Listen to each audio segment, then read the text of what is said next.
So what happens when a US senator sits down to interview an AI about the future of our society? Well, that's not a hypothetical. It actually happened.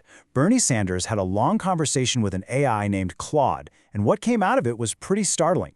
We're talking about AI, your privacy, and believe it or not, the future of democracy itself. We're going to break down that exact conversation right now. Let me start by asking you a question. What do you think the internet really knows about you? I mean, you probably think, okay, it knows my name, my email, maybe the stuff I buy online, right? But the truth, as Senator Sanders found out, goes so much deeper and is way more surprising than most of us ever imagined. So Senator Sanders kicked things off with a pretty simple question for the AI. What's the one thing that would totally shock people about how their information is collected? The answer is this. There is an invisible profile being built on every single one of us all the time. And it's the sheer level of detail that is just, wow. It's stunning. We're not just talking about the obvious stuff like which websites you visit or what you Google. No. Companies are tracking your physical location, every purchase you make, and get this, even something as tiny as how long you pause on a picture while you're scrolling. Every little hesitation becomes a data point about you.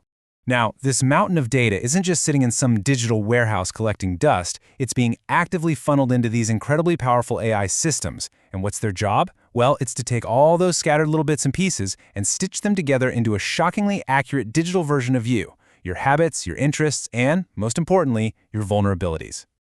And this is where we hit that huge gap between what we think is happening and what's really going on. You know when you click agree on those long terms of service? We all do it. We think we're just agreeing to use some Apple website.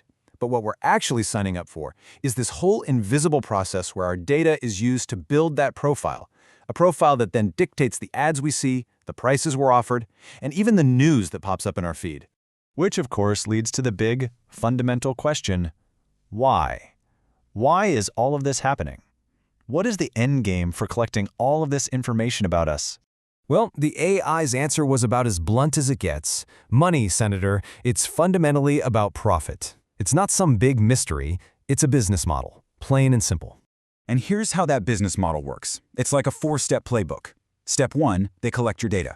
Step 2, they use AI to build that detailed profile we talked about. Step 3, they target you with ads and content that feel like they were made just for you. And then comes the final step, the whole point of the exercise, to manipulate your behavior, to get you to buy something, click something, or even think a certain way. So in essence, something deeply personal, your attention, your choices, your behavior, has been transformed into a commodity. It's a product, just like oil or coffee, that gets packaged up and sold to the highest bidder, most of the time without you ever knowing a transaction even took place. Now, this is where the conversation takes a really serious turn. For a politician like Senator Sanders, the alarm bells start ringing when you realize these powerful commercial tools aren't just being used to sell you a pair of shoes, they're being used to sell political candidates and ideologies. The danger is a concept called AI microtargeting. And this is way beyond just showing a political ad to people in a certain state. We're talking about using AI to identify your specific personal anxieties. Are you worried about money? Do you feel lonely? And then hitting you with a political message that is precisely crafted to exploit that specific feeling. The difference here is profound. See, in the past, a political ad was a public thing. Everybody saw more or less the same message, which created a shared public conversation. But with AI microtargeting, we all end up living in completely different information worlds. A candidate can tell one voter they're all about jobs, and tell another they're all about immigration, and neither of those voters has any idea what the other one is being told. And the AI identified this fragmenting of shared reality as the central threat. I mean, democracy really depends on us having a common set of facts to debate. When AI ensures we can't even agree on what the basic reality is, the whole process just starts to break down. So, what on earth do we do about this? The conversation then shifted to the big debate. How can we possibly regain control over our data and protect our democracy from this kind of manipulation? And two main ideas sort of came to the forefront. The AI first suggested what you might call a targeted approach. Impose really strict rules on data collection, require explicit consent, demand transparency. But Senator Sanders pushed back with something way more drastic, a moratorium. A complete pause on building any new AI data centers, just to buy lawmakers time to catch up. And this is where Senator Sanders really injected a heavy dose of political reality into the conversation.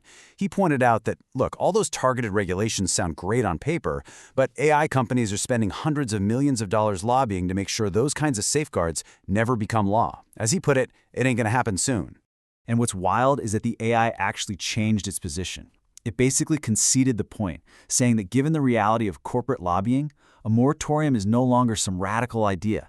It's actually a pragmatic response.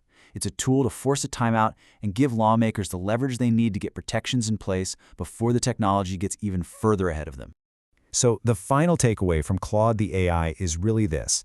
Privacy is not just a personal issue anymore. It's a democracy issue, because these incredibly detailed profiles give companies and governments a frightening amount of power over people.